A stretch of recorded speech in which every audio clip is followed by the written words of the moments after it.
Hi guys, my name is Monty. My Instagram handle is Move with Monty, and today I'm going to be talking about how you can be a role model to your clients.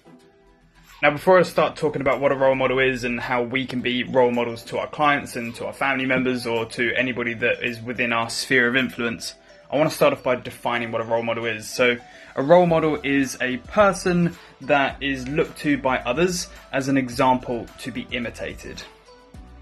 Notice how I didn't say good or bad example to imitate. Our clients are going to pick up on our behavior regardless of whether we think that we're setting a good or bad example, okay? Now this is really important because if we think that we're setting a good example, or if we're not even aware of the example that we're setting, our clients are going to pick up on our behavior regardless, okay? They're going to pick up on the inconsistencies between what we say and what we actually do, okay? So we've got to make sure that we maintain our integrity as fitness professionals, and we really kind of walk the talk, okay? It's not good enough to just talk the talk. We've actually got to do what we say, and I think that's really, really important, okay? And I'm going to be explaining how we can do that even more in the next few stories. So the first area that I want to talk about is training. As you can see, my hair is all over the place, at least more than before, and it's a little bit wet with sweat. That's because I haven't showered yet, and I've just come back indoors from doing some sprinting drills, followed by some banded resistance work. So I've done my homework. I now feel good for it. I feel mentally sharp. I feel physically ready to carry on with the rest of my day. So I want my clients to experience the same. I want them to be working out at a time that they designate, and I want them to be following through with that and completing their workouts routinely, regularly, every week in and out. Okay? Now, in order for them to feel like they want to do that or feel motivated to do that, they need to believe in the benefits of it, and they need to want to have those benefits for themselves. Now, in order for me to convey those benefits in a positive, in a confident and exciting way, I need to believe in them. So I need to be doing my workout so that I feel the benefits, so that when I talk about them, my energy and enthusiasm comes across to my clients. So if I want my clients to be working out routinely, regularly, completing their training routines, I need to convey the benefits of it and how good it feels to do that from a place of truth and from a place of integrity.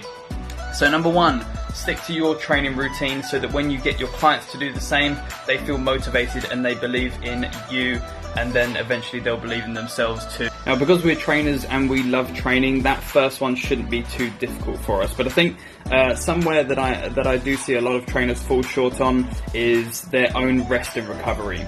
So I always talk to my clients about getting a good night's sleep, making sure they've got a good bedtime routine, making sure that they're not just beating themselves up day after day with their workouts, making sure that they do take the time to R&R to get that rest and recovery in there. Not only for their workout performance, but for their career performance, for their family performance. All of these different areas of their life really hang on the back of their ability to rest and recover. So in order for me to talk about that with some sort of integrity, I also need to be doing the same. So when I'm turning up to my clients' sessions, I'm not turning up to them absolutely beat up, absolutely exhausted from a week or a week of very intense training. Don't get me wrong, if I'm training for an event or if I'm training for some sort of sporting event, then that's understandable. But if I'm turning up to every session with my clients absolutely beat up, and not able to focus, not able to stay engaged with them because I'm so exhausted from my training sessions, then I'm not setting a good example. So when I'm turning up to my client sessions, I'm always fresh, I'm always bringing my A game, I'm always mentally clear, and I'm not overly exhausted, so that when I talk to them about doing the same, they get that message of integrity, they get that message of consistency, because they can see that I am doing the same. So number two, make sure that you guys are getting your rest and recovery in. Make sure that you're not turning up to your client sessions beat up from a week of not resting. So I actually have showered now, as you can see.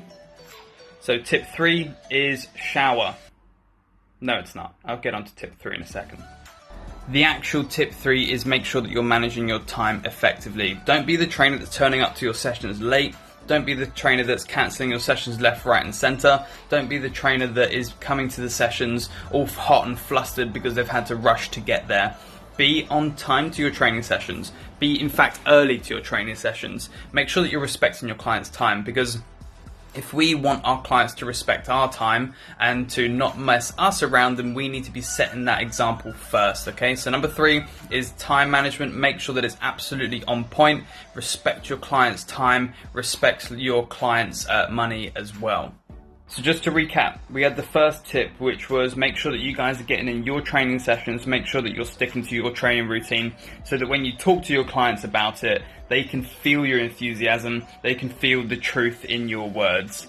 Number 2 is make sure that you are resting and recovering appropriately. Don't be turning up to your training sessions exhausted and absolutely knocked out because you haven't taken your own advice and taken appropriate measures to rest and recover.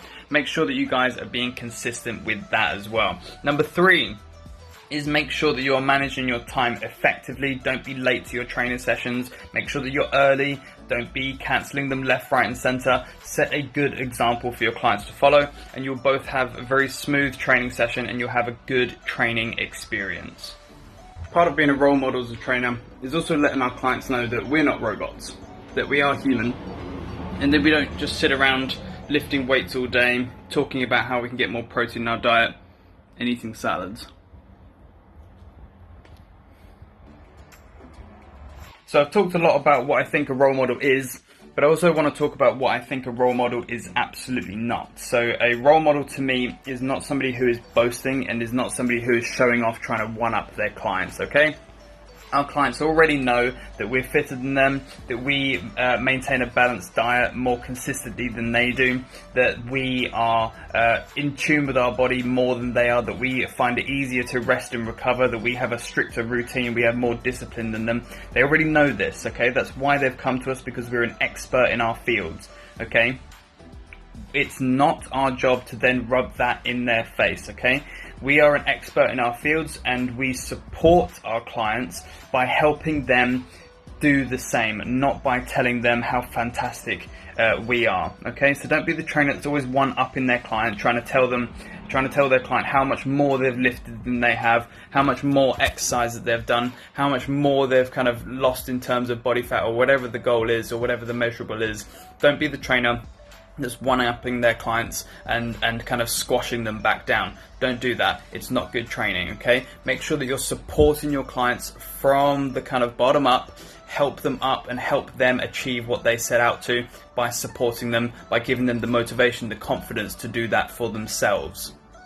So guys, that is what I think a role model is. It's what I think a role model isn't. I hope that we're in agreement on some of those points, and there's just a few hints and tips as to how we can be better role models to our clients. Guys, inspire your clients, help them, support them, be excellent trainers, hold yourself to a higher standard, and they will also do the same, okay? Till next time, I will see you next Tuesday on the NASM Premier Global page.